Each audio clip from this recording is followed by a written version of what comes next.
This resource will present the components necessary to perform a 12-lead electrocardiogram, otherwise known as an ECG. As with any procedure, you need to clarify the reason for undertaking it. There are several indications for performing an ECG, including having a baseline for comparison prior to your patient undergoing an anaesthetic, surgery, or any other invasive procedure. It can also be used as an identification for pathological conditions such as chest pain, acute breathlessness, unconsciousness, trauma, drug overdose, cardiac dysrhythmias, and myocardial infarctions. And then the ECG can be used for ongoing comparison after these conditions have been identified. Today, our patient Mr. Johan is having an ECG. This has been requested by the anaesthetist as a baseline prior to his surgery later today. After washing her hands, the nurse has entered the room and is introducing herself to the patient. The nurse then checks the patient armband to confirm she has the right patient. Developing a rapport with your patient and explaining what it is that you plan to do is essential before gaining their consent to proceed. Your equipment list should include a 12-lead ECG machine with paper inserted, ECG electrodes that are within the use-by date, gauze swab, tissues or alco wipes, and clippers or shavers if required. Gathering all the equipment prior to performing the ECG will reduce the time and energy needed to complete the procedure. When performing an ECG, safety needs to be continuously assessed. Make sure that the ECG machine and all other electrical equipment on or near the patient is effectively grounded. Never use the ECG machine near flammable anaesthetics.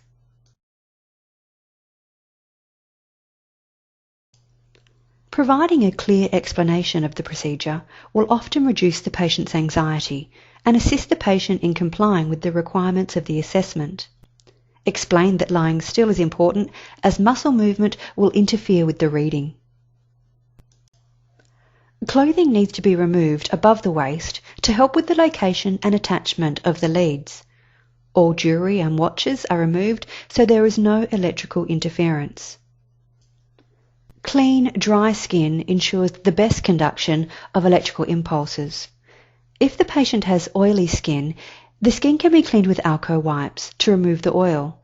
If the skin is wet, it will need to be dried appropriately before the electrodes can be applied. The electrodes need to be attached to clean, hair-free skin. Excess hair can prevent adequate contact with the skin, so as we can see here, the nurse is about to shave or clipper Mr. Johan's chest. Let's watch as the nurse finds the landmarks and places the electrodes.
When placing the limb leads, avoid bony prominences, thick muscle or skin folds, as these can produce artifact on an ECG recording.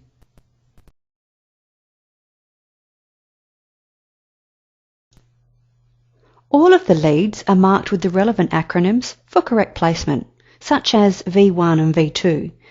Just ensure that the correct leads are securely connected to the correct electrodes. As muscular effort produces electrical activity and interferes with the ECG reading, the patient should be positioned in a supine position, with all 4 limbs supported so that no muscular work is required to maintain the position.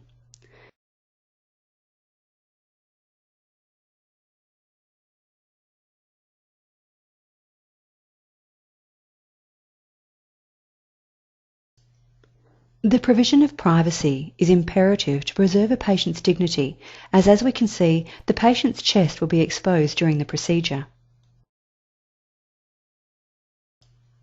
Take special care when placing the precordial electrodes on women. Research has found that placement in this half of the population was more inaccurate.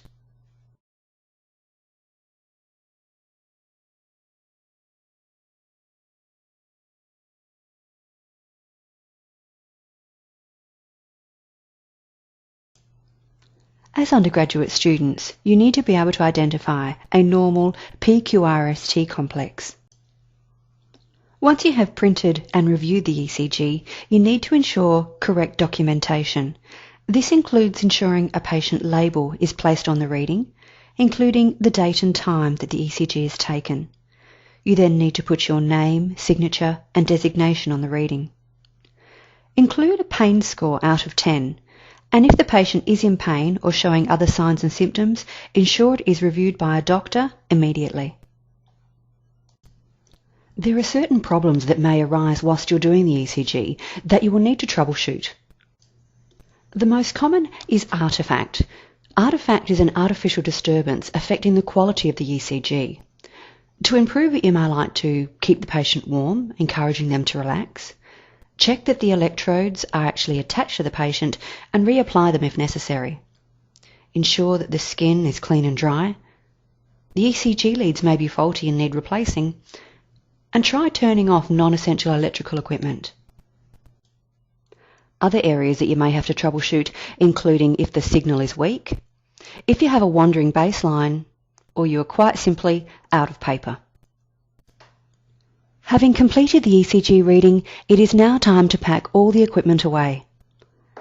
After removing the leads, gently remove the electrodes. Any remaining gel can be removed with a dry gauze square or damp cloth. Assist the patient into a comfortable position, making sure that all personal items and their call bell are within reach. Raise the side rails if appropriate. Lower the height of the bed and ensure the brakes are on. Ensure that you clean all equipment and return it to where it was found. And at the end of all this, make sure you wash your hands. As mentioned earlier, you need to document on the ECG printout, but you also need to document in the patient's progress notes. So far, we have focused on Mr. Johann having an ECG prior to surgery, but what if he was having chest pain? Whenever assessing a patient in an emergency for the first time, following the sequence of Dr. ABC remains important. Check for any danger or hazards that may potentially harm or injure you or others. This is also a good time to call for help. A patient's response can usually be assessed quickly when talking to the patient at the beginning of your assessment. If they are able to answer you verbally, then we can assume that their airway is open or patent. Breathing assessment involves looking, listening and feeling for breath sounds for about 10 seconds. A respiratory rate and oxygen saturation rate must be obtained. Immediate application of oxygen via a mask with a minimum of 6 litres is essential. A skilled nurse can usually check the pulse simultaneously as breath sounds. However, if the patient is showing no signs of life, commence CPR. If a pulse is present, assess the rate, rhythm and nature of the pulse, such as is it weak or thready. Obtain a manual blood pressure, do an ECG and neurovascular observations. Ask the patient to describe the nature of their pain and get them to give it a score out of 10. You need to also observe your patient for signs of dyspnea, cyanosis, nausea and diaphoresis.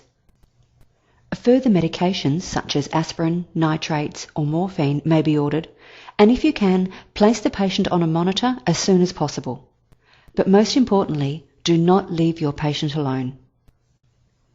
As junior nurses, you will not be expected to make a full interpretation of an ECG. Initially, look at lead 2 at the bottom of the ECG printout and check that the PQRS complex is normal and that each wave starts and finishes on the isoelectric line. The focus of this resource was obtaining a 12-lead ECG. It does not focus on ECG interpretation, nor does it provide in-depth knowledge on chest pain management. Please seek further resources to upskill yourself in these areas.